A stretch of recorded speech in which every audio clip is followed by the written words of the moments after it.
ধর্মীয় নেতা মামুনুল হক বলেছেন তিনি বেগম খালেদা জিয়ার সঙ্গে সম্প্রতি আধা ঘন্টা একান্তে কথা বলেছেন, কিন্তু সেই সময় শেখ হাসিনার নাম একবারও উচ্চারণ করেননি বেগম জিয়া।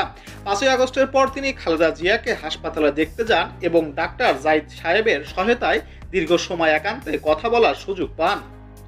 মামুনুল হক তার কথায় বলেন, যে মহিলা জীবনের সংকটময় মুহূর্তে বহু অত্যাচার ও নির্যাতনের শিকার হয়েছেন, তিনি নিজের ব্যক্তিগত দুঃখ কষ্টের কথা না বলে বরং দেশের সম্পদ রক্ষা করার জন্য জনগণকে আহ্বান জানিয়েছিলেন।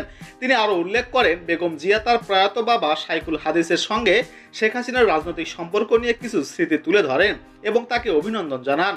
তিনি বলেন, বেগম জিয়া নিজের অতীতের দুঃখ কষ্ট ভুলে শুধু দেশের সম্পদ রক্ষার গুরুত্ব তুলে ধরেছেন, যা দেশের সবার জন্য একটি প্রেরণাদায়ক বার্তা। মামুনুল হক তার বক্তব্যে আরও উল্লেখ করেন, বেগম জিয়া ইসলাম প্রতিষ্ঠার রাজনীতির প্রতি গভীরভাবে বিশ্বাসী হলেও তিনি বিএনপির পক্ষ থেকে এই ধরনের রাজনীতি করা হয়নি।